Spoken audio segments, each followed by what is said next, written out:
Outside flange, we're going to use this Ultra Copper gasket maker 81878.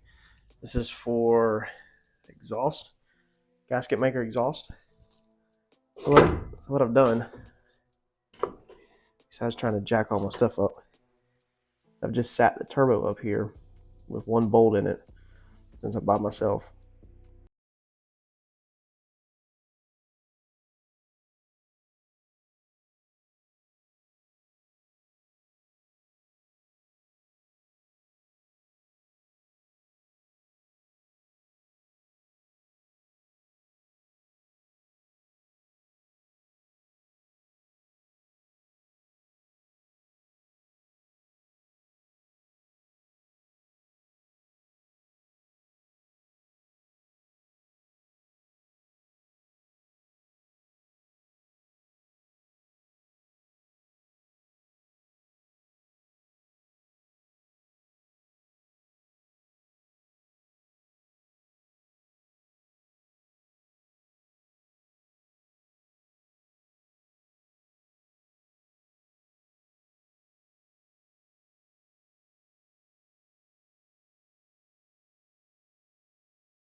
All right, now let's go see if we got some lock washers, some nuts.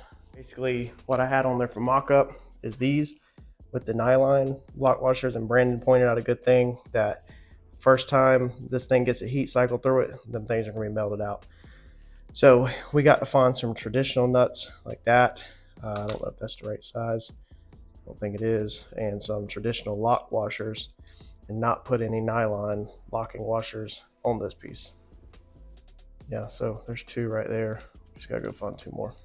Tell you what, buddy, this is that sucked. Putting that turbo on, it didn't suck as having the Procharger and dealing with the Procharger's headers, but it's like you gotta pick and choose your bull crap, because putting that turbo on, getting all them little bolts to line up, had the two that goes through the Maven mount, and then all four of these and everything, and it just, man, that front one right there just does not want to go at all.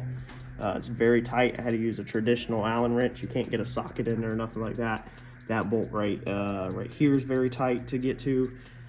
Like, it's just, them are very hard to get to. And then to get that thing to line up to put the turbo on, I don't know if it's common. You basically have to have everything as loose as you can, so everything can kind of wiggle around to get it to bolt down to the Maven mount. We put the O-ring back in there.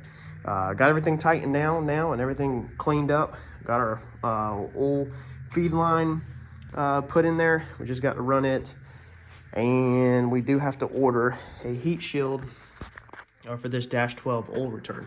So the return line that goes down in there into the pan, we probably need to put a heat shield on it. So I'm going to order something to go over that, but I just wanted to go ahead and put that on there to make sure that it's not you know, that it's not in the way and that it fits and all that. So basically like mock up, and then we'll still have to order some little odds and ends here and there. All right, did about 2 hours of family time. The baby's going to sleep, so I'm gonna come back here and keep getting after it. Oh, it was cold. I cut the heat off for like 2 hours, and garages just aren't insulated that perfect. My garage is insulated all the way around. I actually, when the house was being built brand new, I made sure everything was insulated. The garage door is insulated, but it still, of course, leaks around the garage door. So if you don't keep that heat rolling in here, it don't stay perfect, but with the heat, it'll sweat you out of here. So got it quite a bit done. She's starting to look good. I tell you what, I am beyond happy to be finalizing a lot of this stuff. Man, it is so nice to have this thing this clean. Like, I've been wiping stuff down and cleaning stuff, you know, as I put stuff back together, and I thought I never would see the end of that dust and grime. Now, if we could just get the floor clean, get some control arms back on this thing, we'd be freaking set. We're kind of at the stage now where I am ordering things that I need. And we're gonna run into a position where I can't 100% do everything. So I need to like hook the starter up, but we can't do that because we don't have the torque converter installed. Torque converter's in the box back there. And I don't actually want to do that right now because I got to lay underneath the car and fight with the transmission. So I kind of wanted the whole front side pretty much done and then clean the floor up, put a blanket down, and then do my torque converter during the weeknights. I was trying to make as much progress as I could this weekend. So I put the downpipe on so that I could kind of see where the sensor fell. It falls right here, pretty much. And so with the other one, I just pulled this back out. With it stubbed through the car roughly right here, that is about 11 inches a foot of extension. So I went ahead and ordered an 18-inch extension from the EFI conversion website. And I'll show you exactly what it is. But Holly wanted with shipping, it's like $140 some, $150 to my door for an extension, which theirs is 4 foot. But EFIconversions.com, you can get 4 foot for cheaper than that. But I got the 18 inches that I needed for only $55 to my door. So I love that website. That's the same website. If you recall, when we did the interior of the car, I showed you the harnesses to extend the Dominator. You can extend all your harnesses, plug and play, just plug it right in. I really was happy with the harnesses. We haven't fired the car off since I put them in, so I can't speak on if everything works, but I don't see why they wouldn't work. But I was really happy with the quality. So hopefully the O2 sensor should be the exact same thing. Good quality. But let's see here. We're just gonna keep making progress. I'm just kind of mapping out some stuff down here. So I'm thinking of coming off of this stud right here with a bar and building a little support bar that basically I can zip tie this to and this hose to right here just for safety, to make sure that it don't get inside this belt, or this crank spinning right here with these bolts hanging out. If this thing gets wrapped up in there, it could easily rip the old line feed apart, and we definitely don't want that. Now I could just literally zip tie it to that pretty much and we'd be perfectly fine. However, I just want to make sure that it is really secure, but I don't think we're gonna mess with that right now. That's small details that we can work on after we get everything 100% together, but we will have to do something about that. All right, I'm at that point now where there just ain't nothing to film really. I mean, it would just like be boring, but let me show you what I did get done.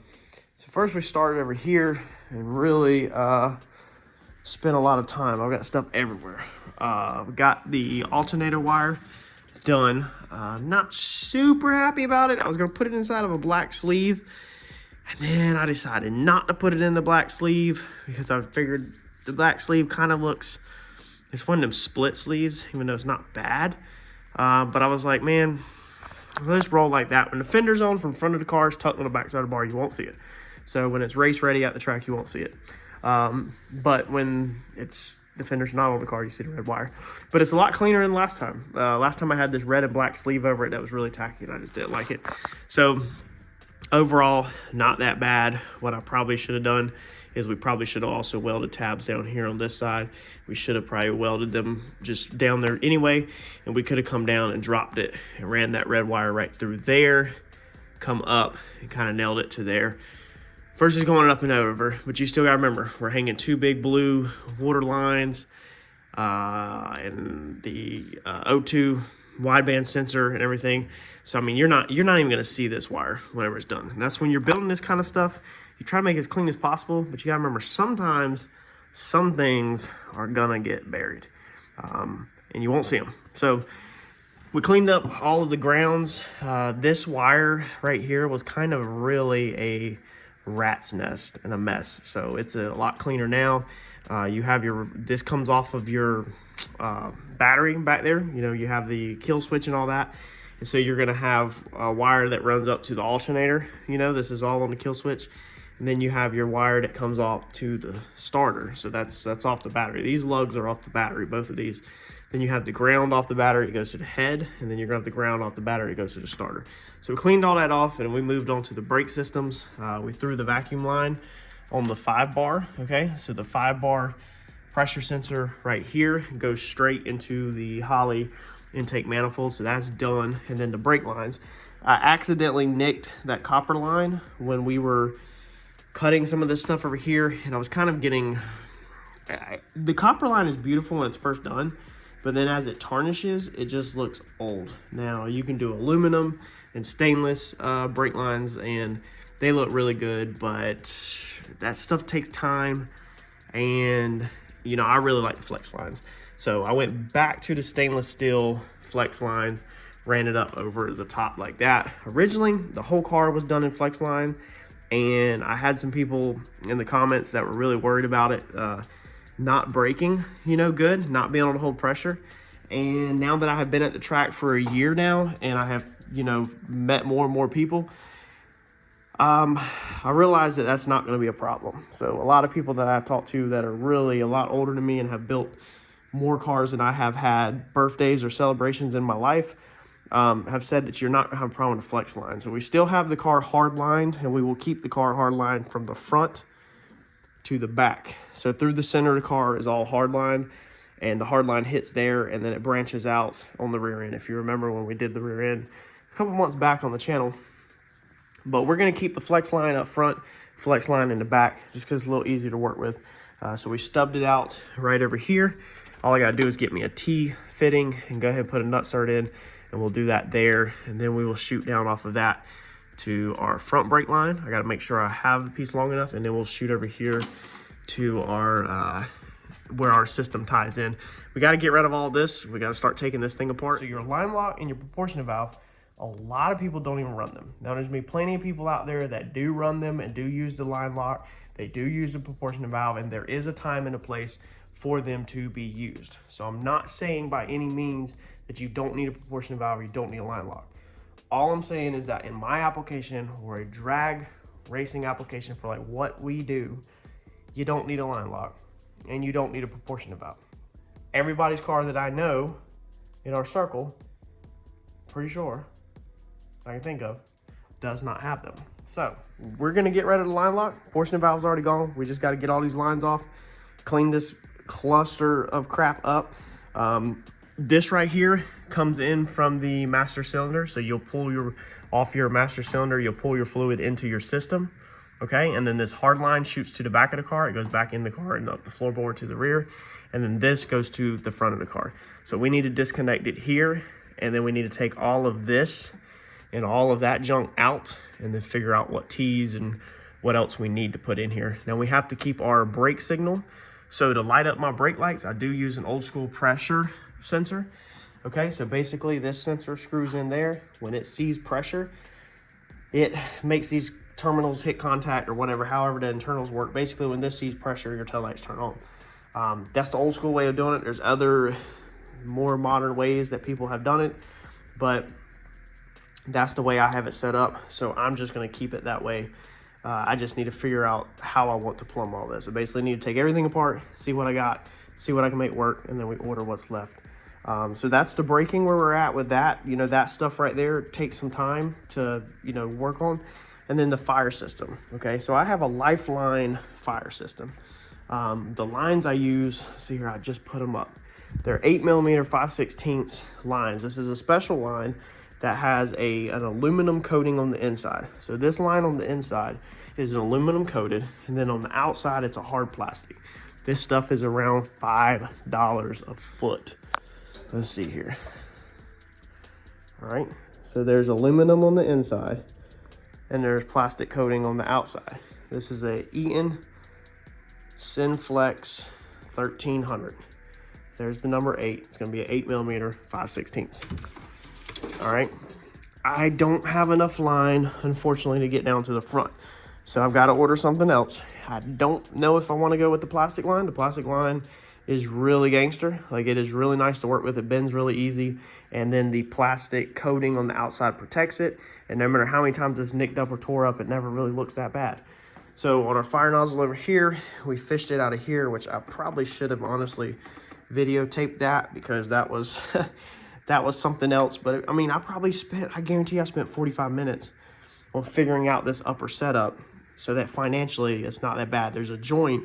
These are two pieces that I sectioned together on the inside. I used a coupling that comes with the fire kit that's made to put these lines together, and put this section together. Now I need to put a little bit of probably silicone in there so that's not vibrating around, because eventually that will probably wear through. It comes out over here on this cowl, kicks into here, goes up here. It will hit this nozzle right here. So we have two nozzles up front, and then we're going to come off of here, and we're going to go down, and we're going to hit the one on the front right there, and that will get the whole front of the engine. This right here comes from the inside of the car. Okay, so you have the main line here, the feed line. The fire system we have to get from here down to there. It's looking like the aluminum line is a little bit cheaper, so I gotta do some research on that 5/16 line. I'm gonna order something tonight when I get done filming for sure. But I would love to go back with that line, but man, it's a lot. I snagged this with a bunch of fittings and a bunch of nozzles, so I got a bunch of fittings left over and nozzles. I snagged a whole wadded up thing of used stuff off the internet to basically make this work, because I originally bought the fire system enough to plumb. It was like in here, I think, and like right out the nose or something. It wasn't a ton, but I bought up a bunch of extra stuff, and it didn't have enough line to keep it going from here. Vacuum lines on your blow off valves. Okay, so 290s on this one right here, because they're gonna be teed in. It goes over and then gets teed in with this one back here. So it will go around where it doesn't hit the exhaust or nothing like that. And this one will be 90s. Your other wastegate will be T's, and then both of them will keep on trucking down the road to where they go. It's almost 11 o'clock and I'm still going at it. Doing stuff like this takes so much time that I feel guilty during the day. Having kids and a wife, and you just spend so much time out here, so it's so much more easily mentally to do this stuff at nighttime when everybody's asleep and you don't feel necessarily, guilty, because a lot of this takes a lot of time. It's really starting to look good. The water pump, we were going to go down here, we were going to go up here, I was going to go here, I was going to go all over the place. It would have actually probably worked out perfect with our other mount right here where this thing's at. And this thing used to be over there, but it's now up here. Everything's painted. It's easy to redo, but we're not going to redo it. I was afraid with it over here that if we turned the wheel, with me not having the wheels for mock-up, that it might get into the wheel. And yeah, so it's gonna stay right there. That's where we put it at. It is what it is. I wanted the water pump, I wanted to try to take some lines out of it. It was gonna have to come over here and then shoot back over there. So I wanted to hard mount it, and I just needed to figure out how. I knew I had a hole here, okay, and then the hole here, which we obviously have the bracket through now. So basically that's I just put a big bolt through here that I had left over from the Procharger, not with the Procharger kit. It's extra that I bought, because Procharger kit's for sale with everything. But that clears behind there, the fuel pump. All I need to do now is put some spacer in here. I'm thinking like PVC plastic, black plastic, or maybe a really thin sleeve or something. I'm gonna have to find something this week that's as small as possible and lightweight as possible to go over that, so we're not putting some big thick rod on there. Hopefully, if I have to, I will, but it definitely needs to go inside the diameter of that engine plate hole, so I got to re-drill that out, and there's no sense in anything being thicker than that. So I think that's how it's going to be. I already had this line, so utilizing my lines, it works out good. I utilized the bolts out of the motion kit, which I really didn't even need. I really could take some of the thickness out of that. I probably will go back and put some smaller spacers in it and go to the hardware store and get some other bolts, but I just utilized them for tonight. So this kit that I bought, I don't need. It's got all the nuts and bolts, everything with it. Guess if anybody needs it, hits me up. You can get it for what I paid for it, I guess. If not, we're gonna save it for next car. But these are the things that went with the other one. It's just the standoffs are a little too big. So making progress. So yeah, we got that. Our line for the let's see here, the end line is going to go down here. It'll go across the bar. I know a lot of people, and including myself, you want your water pump at the lowest place possible. A lot of people put them on the radiator in the back. If you don't know why we did not put it on the radiator in the back, you need to go back and watch the videos of where we did the rear mount radiator. It's not back there, and so therefore it's always been up here, the electric water pump. Now I'm gonna switch back to a belt drive water pump this past time, and almost got rid of the electric one, but it is nice to be able to circulate the water between rounds to help cool the engine, have the electric one. That is one thing that's really nice about it. So it is lower than the manual one, as you can see. So if I did go back belt drive, we would be lifting the water pump. And a lot of people do. I've seen the rear mounts with the factory water pump. So arguably we're lower, heads have water in them, so we're lower. We should be okay. As long as we can get the water, you know, up to here, we should be okay. And I think we will. I think we'll be okay. All right, so we got our other line laid out. I wanted a longer 10 AN line for this, but there's not currently anything available. But I think that still looks appealing to the eyes, kind of. This bothers me really bad, how it goes down and then up, where it should be wrapping around this bar and then shooting up. But then this one comes in. This one needs to be longer. This one is long enough. This one needs to be longer so it goes down and hits this intersection point right here. Your lines need to match your bars, and that's the trouble I'm having here. Is this line will go down and fit perfectly fine, but this line is too short to go down. So instead of keeping this one on the bottom, I was trying to make them intersect together and look appealing, and that's what I got, but I don't know if I like it. I think I'm gonna move this one back down and then just let this one sweep for right now. But really need a longer one than that, but there's not any on eBay that I'm satisfied with right now, and I don't want to buy just any cheap one. I want to buy pre-made NASCAR stuff with crimp-on fittings. So I guess my Sunday morning is going to be putting in another order of a bunch of stuff. I got a list and editing a YouTube video for y'all. So I'm gonna hit the shower. It's 11:30. Actually, I'm gonna try to put this fire line in real fast. I'm gonna just try to plug it up and see if it will work like I want it to work. Then I'm hitting the shower, and I will see y'all tomorrow. Thanks, y'all.